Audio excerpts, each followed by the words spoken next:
de las matutinas, de las conferencias matutinas, de las mañaneras, como le dice la gente, que se realizan en los estados y permiten entrar a fondo a la dinámica de cada estado, a los retos que enfrenta y también, hay que decirlo, corresponsabilizar a los gobernadores, a las autoridades estatales y en algunos casos municipales de lo que está pasando en nuestro país, porque de repente se pierde de vista que aquí hay tres órdenes de gobierno, que está el gobierno federal, que está haciendo un trabajo extraordinario, y que están también los gobiernos de los estados y los municipios que tienen una parte importante de este trabajo que hacer con atribuciones diferenciadas y que hay que cumplirlas a fondo.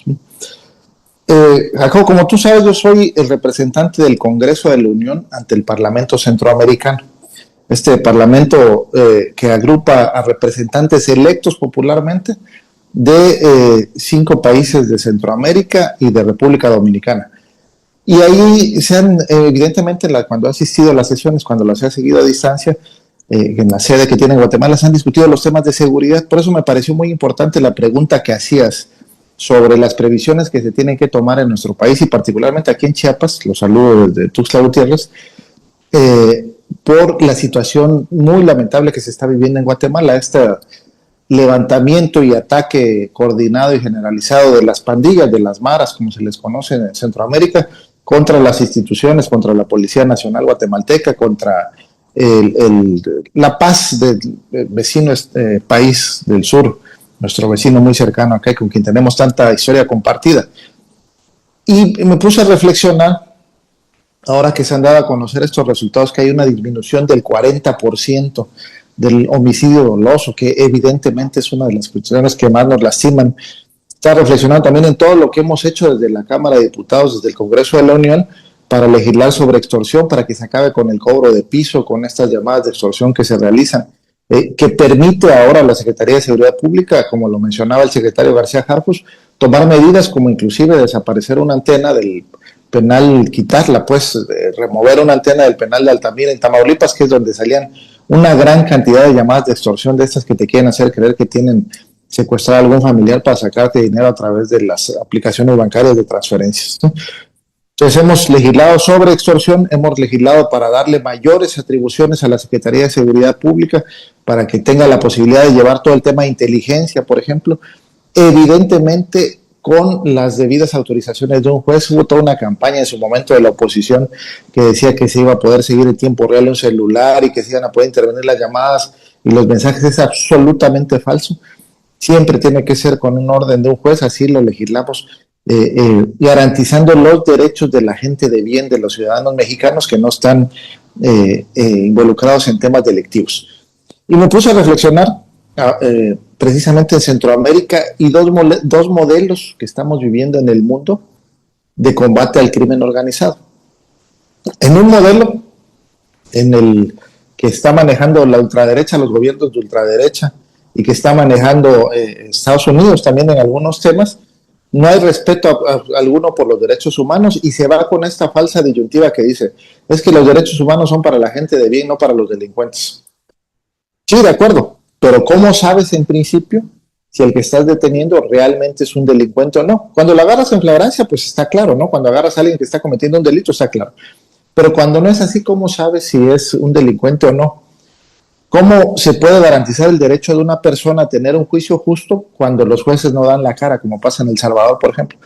El Salvador, que luego muy desafortunadamente es visto como un modelo a seguir por esta falsa sensación de que está brindando seguridad a sus ciudadanos, está viviendo, al igual que como era en Venezuela o como es en otros países, una dictadura.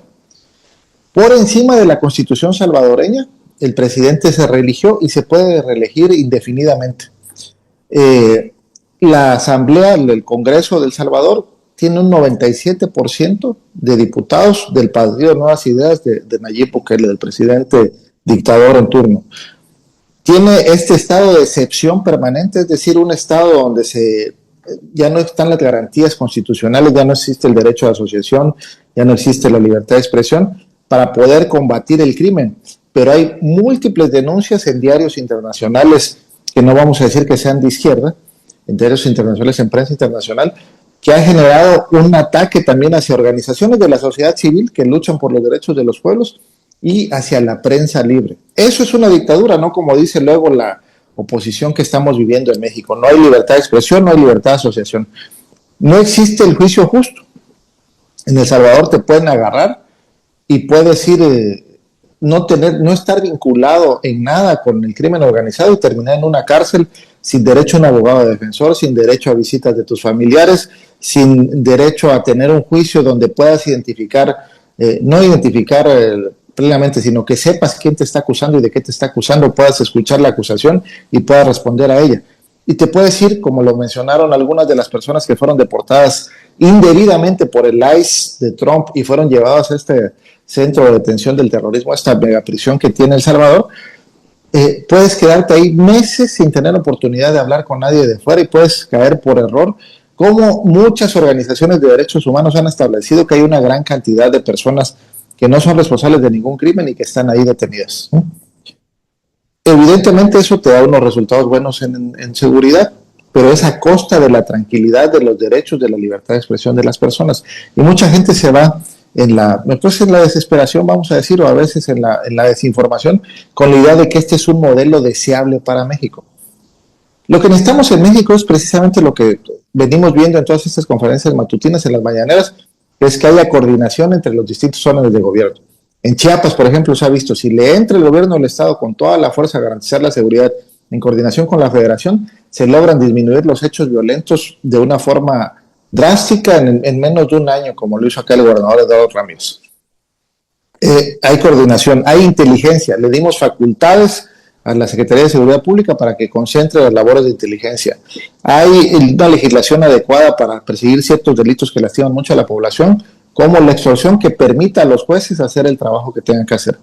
Hay un cambio profundo en el Poder Judicial que permite que ya no se den estos sabadazos donde los sábados por la mañana, cuando todo el mundo estaba distraído iniciando el fin de semana, resultaba que liberaban a delincuentes o que les descongelaban cuentas a sus familiares o que pasaban todo este tipo de cosas, evidentemente con la presunción de que se les estaba dando una lana, un moche importante, una mordida importante a los jueces que tomaban estas determinaciones.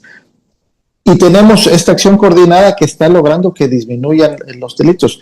Evidentemente, los mexicanos y mexicanas que tenemos tanto tiempo con esto, y luego hay mucha gente que dice, es que se van todo el tiempo al pasado. No, pues hay que entender de dónde venimos para que sepamos cuál es la situación, se puedan aplicar las medidas adecuadas y podamos tener un futuro donde eso ya no es un problema.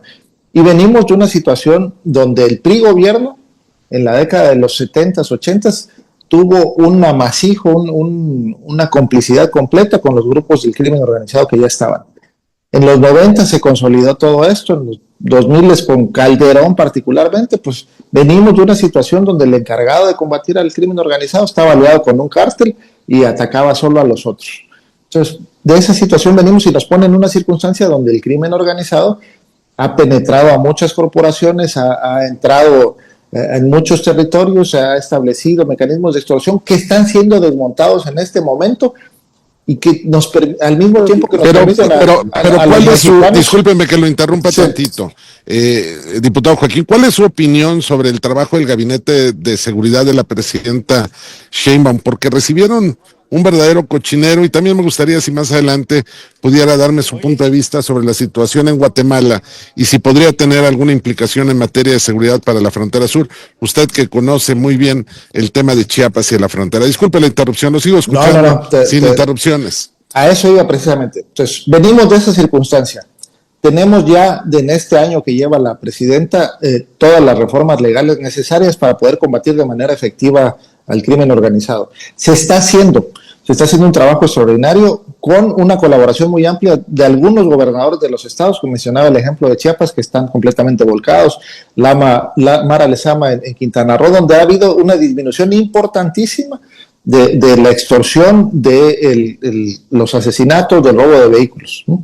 Entonces, tenemos certificado por instancias que no son de gobierno o que tienen autonomía técnica como el INEGI, que tenemos un 40% de disminución en el homicidio doloso. Esto sí se mantiene. Estoy, aparte de expresar una felicitación al Gabinete de Seguridad conducido por la presidenta Sheinbaum por estos trabajos, estoy absolutamente convencido que en la medida que mantengamos este esfuerzo y que otros gobernadores incluidos los de la oposición que tanto hablan de repente, y tenemos a Lemus en Jalisco, el Movimiento Ciudadano, con Jalisco como asiento de una de las organizaciones de crimen organizado más importantes de este país, más letales, que más violencia ocasionan, que más extorsión ocasionan. Queremos que participen, igual que como están participando gobernadores como Armenta, Mara Lezama o Eduardo Ramírez, en el combate frontal al crimen organizado. Si esto se mantiene así, estoy seguro que hacia dentro de un año y medio, 2, y con mucho más fuerza hacia el cuarto, quinto año de gobierno de nuestra presidenta, México será otro, será un país tranquilo, sin que se haya renunciado a las garantías constitucionales, como es el caso de El Salvador, sin que se haya acabado con la libertad de prensa, porque aquí no hay autoritarismo, hay libertad de prensa, sin que se haya acabado con el derecho a un juicio justo, para que los inocentes tengan la posibilidad de salir bien librados cuando por alguna razón sean detenidos de manera injustificada. No se justifica de ninguna manera, no es un modelo de referencia El Salvador. El modelo de referencia es lo que se está haciendo en México, con una integración del poder legislativo que hicimos nuestra parte, el poder judicial que con el cambio profundo que tuvo va a ser la suya, y el ejecutivo que está volcado junto con los ejecutivos estatales para hacer lo que corresponde. Entonces, esa es mi opinión. Jacobo se está haciendo un trabajo extraordinario. Veo que están por ahí ya afuera de la sede donde fue la conferencia de prensa en Puebla. No, pero lo estamos escuchando con mucha atención, estimado diputado Joaquín Cebadúa. De verdad me llama mucho la atención lo que se ha logrado en materia de seguridad en el país. Una disminución de un 40% de homicidios, se dice fácil, pero es un número muy grande. ¿Está funcionando la estrategia? ¿Cree que está funcionando, la estrategia está funcionando? Está funcionando. Yo lo que vimos a lo largo de mucho tiempo era una gráfica ascendente, ¿no? Año con año incrementaba el número de homicidios hasta que llegamos a unas cifras espantosas, ¿no? Entró el presidente Andrés Manuel y se detuvo el incremento, dejó de incrementar el número de homicidios, y ahora con la presidenta Claudia Sheinbaum está bajando de forma significativa, un 40% en un año y meses. Es verdaderamente de destacar. Si a eso le sumamos todo lo que se está haciendo en el delito de extorsión, evidentemente el beneficio para el pueblo de México es mayor. Lo que no obsta, hay que decirlo, pues que hay territorios del país, en el estado de Michoacán, por ejemplo, en Sinaloa, marcadamente en estos estados, en Guanajuato, gobernado por la oposición, pues los otros dos gobernados por Morena, en Guanajuato gobernado por la oposición, en Jalisco gobernado por la oposición, donde todavía hay una situación que lastima a los mexicanos y mexicanas que viven en este lugar, y donde hay estrategias puntuales específicas como el plan Michoacán para que se salga adelante. Pero sabe que es muy importante, diputado, no solo que se hagan las cosas, que se comuniquen, que se digan. En Puebla, por ejemplo, si me lo permite, hacer un reconocimiento al gobernador Alejandro Armenta. Ha sido un promotor de libertades. Están enfrentando una campaña tremenda para buscar doblar al gobierno de Puebla. Sin embargo, el gobernador Armenta en cada foro defiende este combate a la corrupción y las consecuencias que ello tiene, ¿no? Por ejemplo, ahorita que hablábamos de Michoacán, ver a Omar García Harfuch y al general Trevilla ingresar a Michoacán, no en camionetas blindadas, en una pick-up abierta, refleja la confianza que hay de que pronto se va a recuperar esa paz que le arrebataron los gobiernos del pasado a Michoacán y a nuestro país. ¿Y dónde está Silvano? Nos preguntamos mucho, no.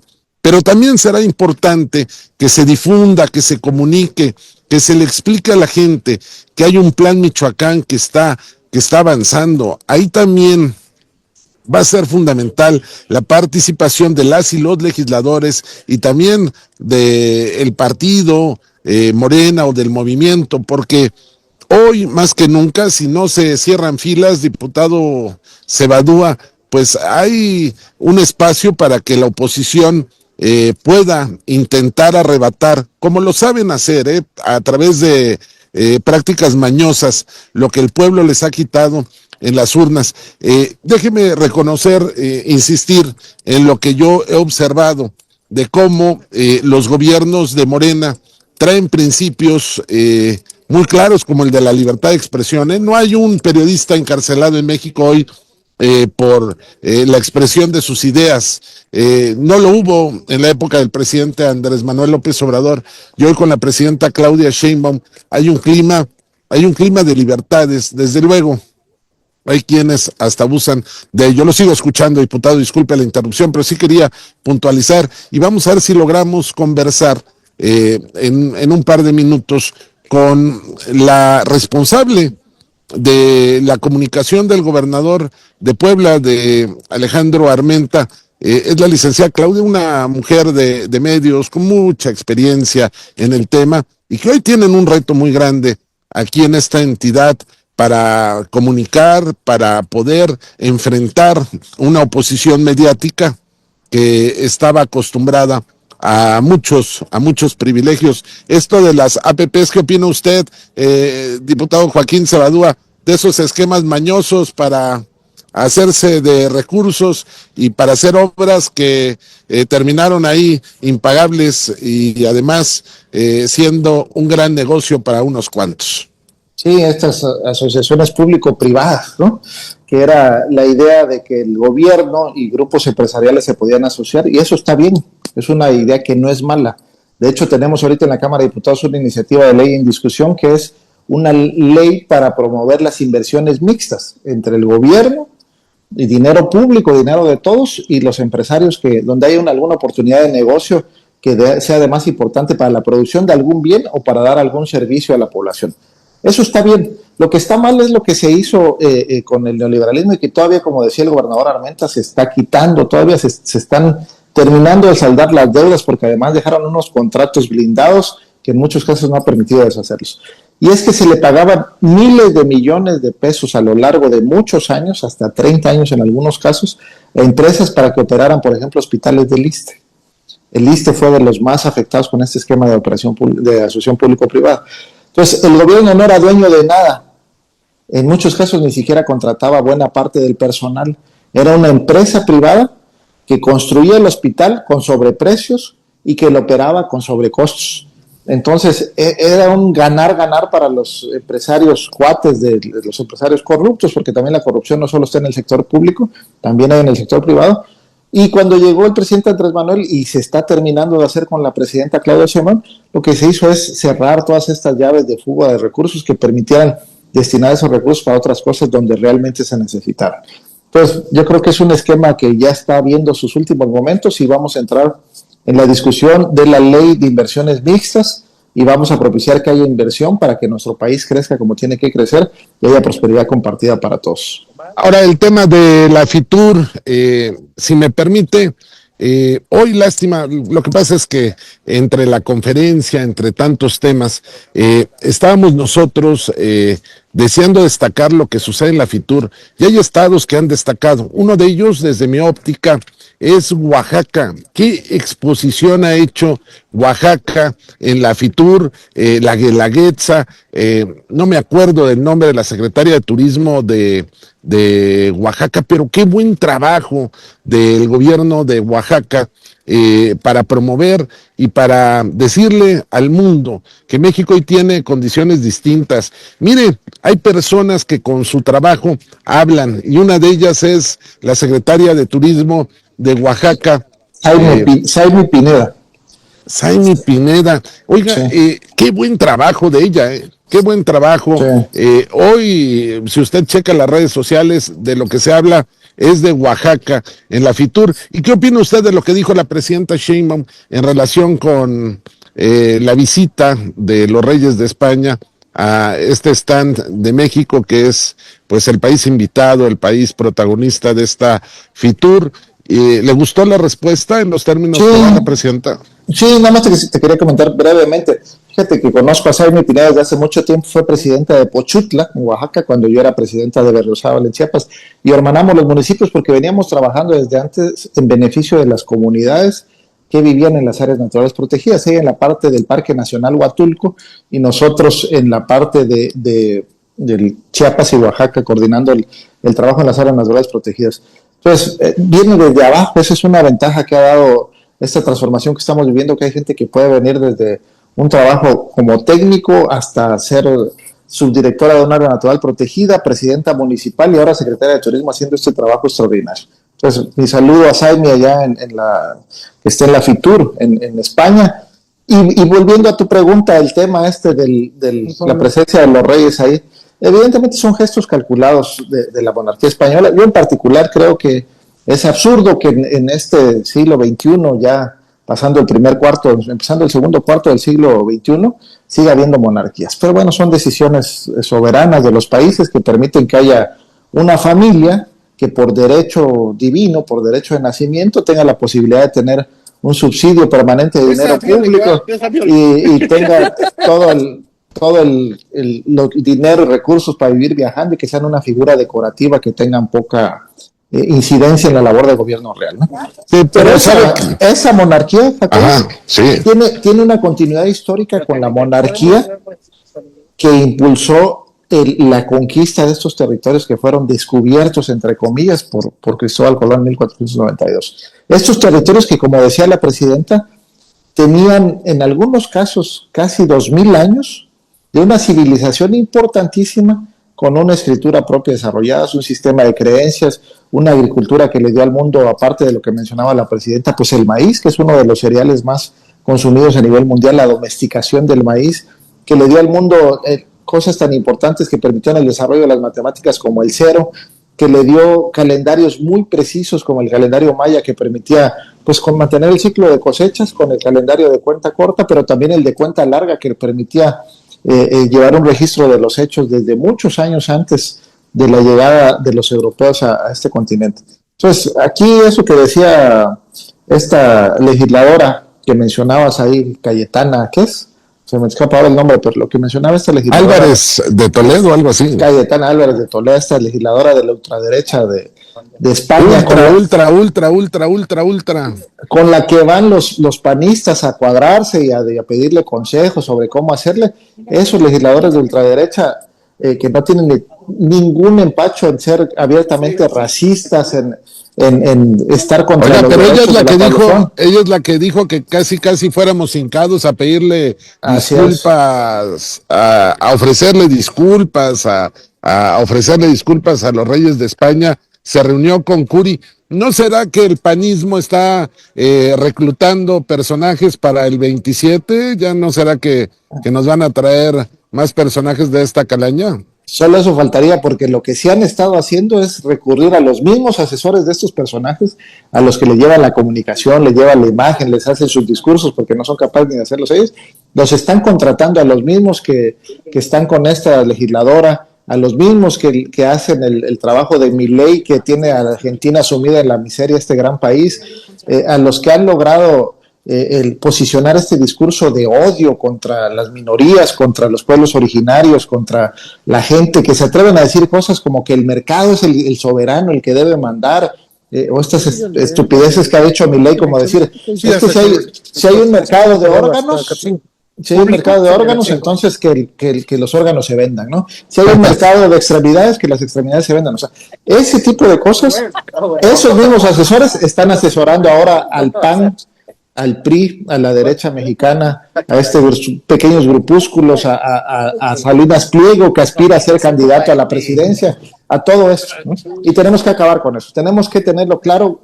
Tenemos que tener claro quiénes son los enemigos, tenemos que tener claro que tenemos los adversarios, tenemos que tener claro quién es la presidenta que está haciendo un gran trabajo y tener claro nuestros retos, pero tener claro también que se está avanzando en un marco donde no se afectan los derechos de la población, pero sí se castiga al que lastima al pueblo de México. Oiga, diputado, hoy le preguntaron a la presidenta sobre el tema de la reforma electoral. No es con el ánimo de provocarle agruras a nadie, pero al parecer hay un apartado en la reforma electoral que dice que quien no haya pagado impuestos no se puede inscribir ni para intentar ser regidor, ni nada. Tómenlo en cuenta. Por cierto, antes de continuar, yo tengo un reclamo que le quiero externar. ¿Usted ya leyó el diario de una transición histórica? Sí, ya lo leí. ¿Sí lo tiene? Sí, lo tengo, sí, claro. Sí, desde hace un buen rato. Lo estuve regalando a 2 o 3 amigos por ahí.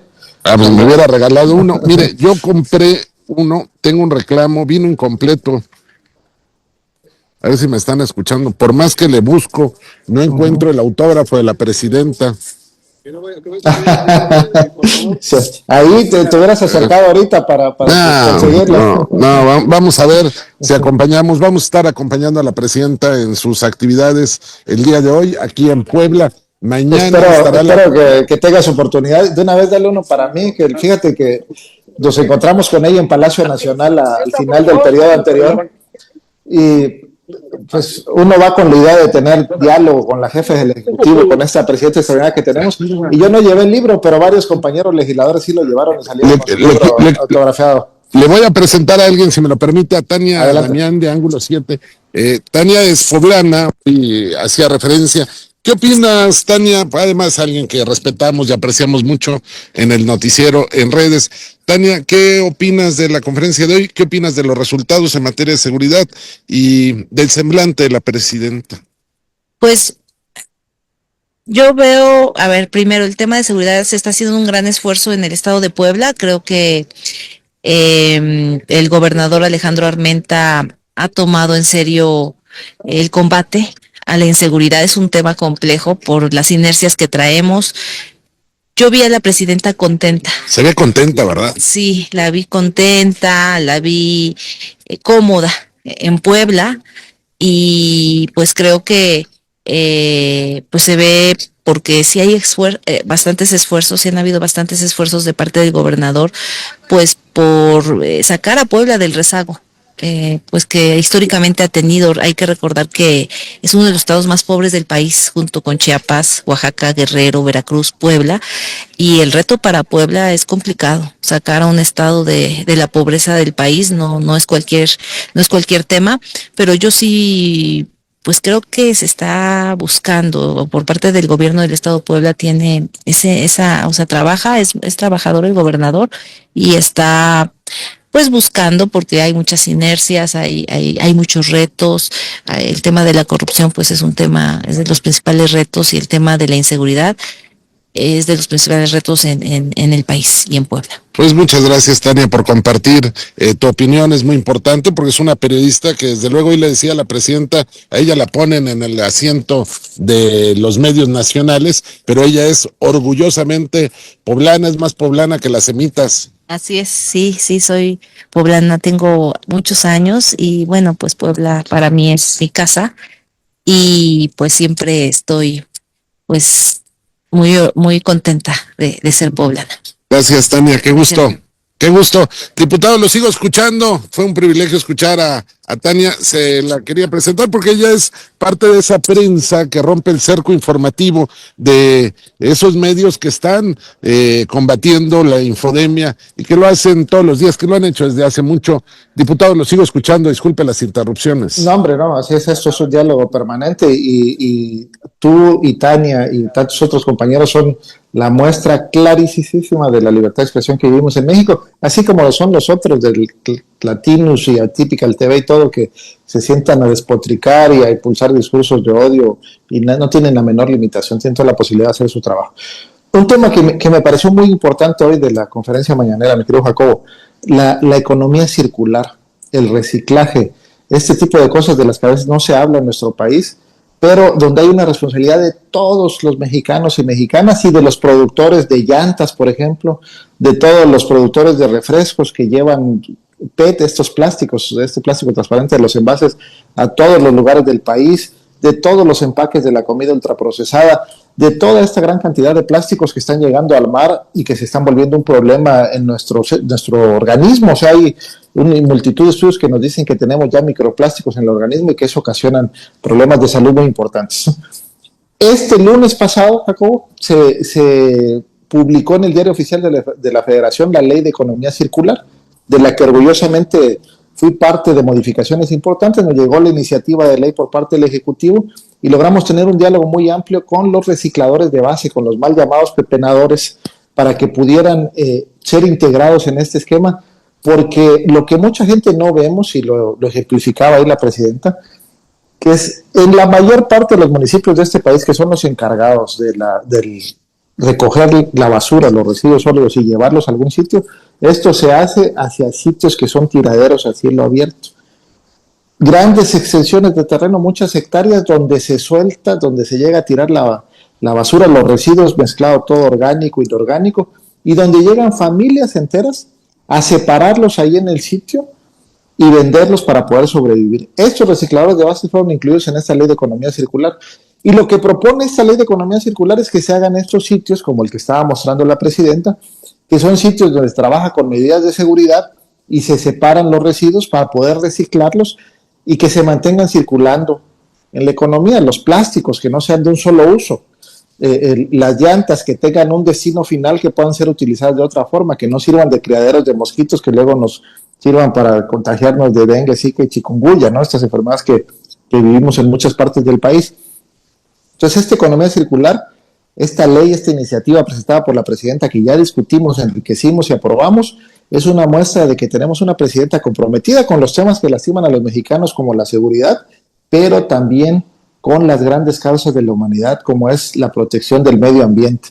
Cuando tenemos un presidente en Estados Unidos que niega el cambio climático, que es evidente, que todos lo estamos viendo, que pasa por encima de la legislación ambiental para obtener sus objetivos, en México tenemos una presidenta que combate la inseguridad, que está buscando la inversión mixta con la nueva ley que vamos a estar discutiendo con estos polos de desarrollo, que está buscando con el Plan México el crecimiento del país, pero que lo hace siempre con la protección al medio ambiente. Entonces, tenemos la fortuna de estar viviendo estos tiempos estelares de transformación en nuestro país, mi querido Jacobo, y yo en lo particular me siento honrado de estar en esta legislatura, de haber compartido la segunda legislatura con nuestro presidente Andrés Manuel López Obrador y esta primera con la presidenta Claudia Sheinbaum y poder ser parte de toda esta toma de decisiones que van orientadas hacia brindar seguridad a los mexicanos, un medio ambiente sano y una prosperidad compartida con el Plan México.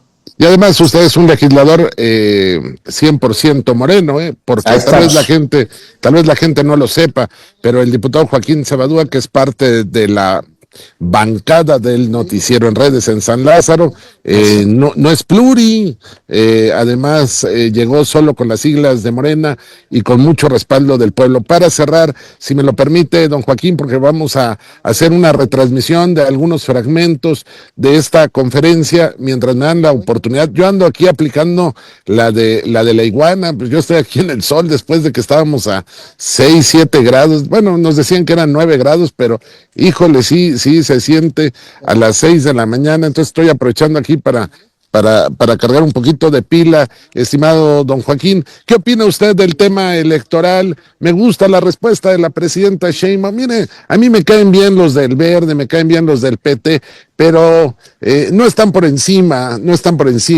de la visión de la presidenta de México. Eso sí hay que dejarlo en claro. Dejémonos de cosas, es momento de unidad. ¿Qué opina usted, don Joaquín, o es momento de chantajitos? No, es momento de unidad y es momento de que nos demos cuenta que no puede haber estos pluris eternos, ¿no? Como Alejandro Moreno, Vandalito Moreno del PRI, como Anaya del PAN, como Margarita Zavala, que llevan lustros, o sea, varios periodos consecutivos, 10, 12, 15, hasta 20 años, siendo legisladores, porque son senadores 6 años, luego se pasan a la Cámara de Diputados Federal, de ahí se han quedado 2 periodos, luego regresan al Senado, luego pues, son diputados locales, y nunca han ido a pedirle un voto a un ciudadano porque se ponen en la lista en primer lugar de plurinominales, cobran, igual que cobramos los que sí trabajamos, los que sí estamos en territorio, los que sí nos comunicamos con la gente, los que impulsamos iniciativas de ley, y para lo único que les sirve es para tener un fuero constitucional, que también tenemos que quitar ese dichoso fuero, que los proteja de la posibilidad de ser enjuiciados y llevados a prisión por los delitos de corrupción probada en muchos casos que han tenido, ¿no?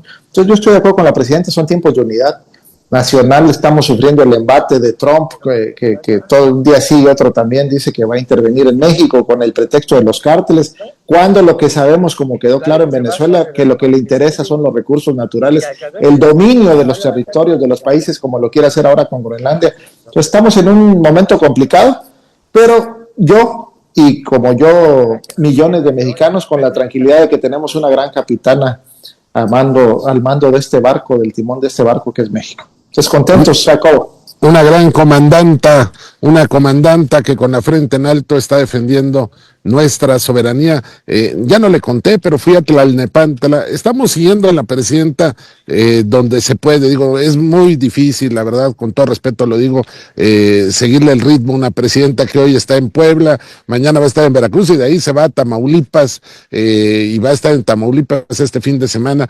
Vi en Tlalnepantla algo que le quiero compartir, diputado, que de verdad la piel se mexicaniza, no se enchina, se mexicaniza. Eso.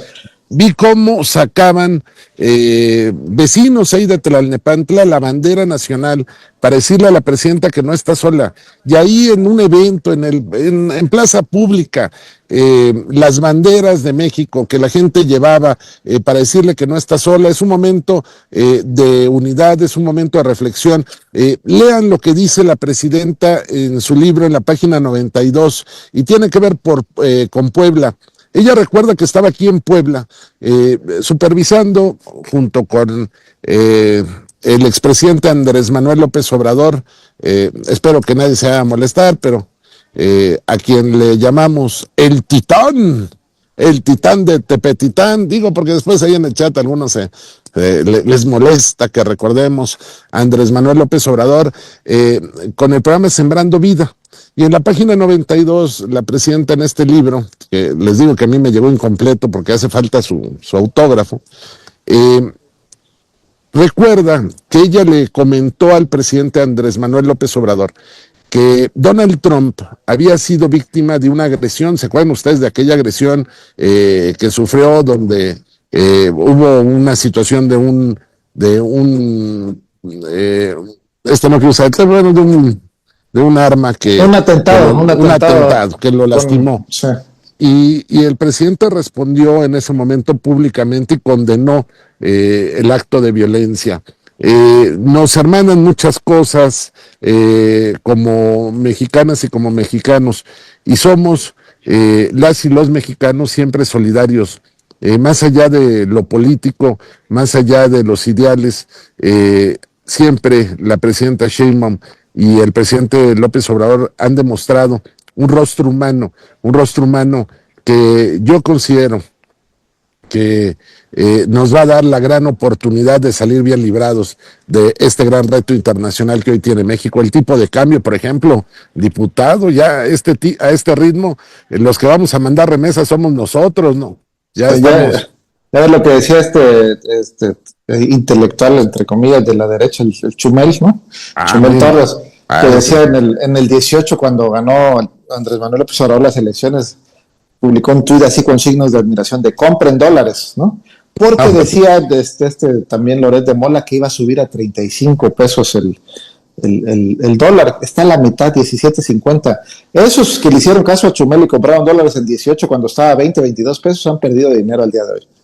Oh, bueno, han perdido, y no solo dinero, ¿no? Han perdido hasta la vergüenza, la dignidad, sí, ¿no? Sí, bueno, hacerle caso a un... Bueno, sí. Gracias, diputado. Yo me voy a mover, quiero agradecer de verdad públicamente en la vida esa palabra de gracias, desde luego, al área de comunicación social de Presidencia, que siempre a los medios independientes nos tratan con respeto, a la Secretaría de la Defensa Nacional, la gente aquí muy amable, y al gobierno de Puebla. La verdad es que me dio mucho gusto ver a una presidenta contenta, llegó desde muy temprano. Miren, aquí atrás de donde estoy, llegó la presidenta, no crean ustedes que vino en helicóptero, no, vino en carretera. Se detuvo ahí abajito de esa estructura. Arco. Dice Jorge que es arco. Bueno, si no es arco, pero así le dicen. Es que ahí dice... No, pues no es un arco, Jorge.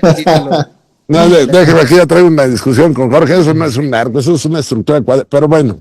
Sí. Ahí se detuvo en su vehículo y la saludaron los integrantes las y los integrantes de nuestras Fuerzas Armadas, a quien con mucho respeto les mandamos un abrazo y el agradecimiento siempre por lo que hacen por nuestra patria. Diputado, le agradezco mucho, pues el próximo miércoles, si me permite, los saludamos. Nos vemos con mucho gusto. Y gracias por entrar al kit. que yo no podía hablar ahí, no escucharon cuando yo grité, no está sola, presidenta, no está sola, no escucharon, no salió.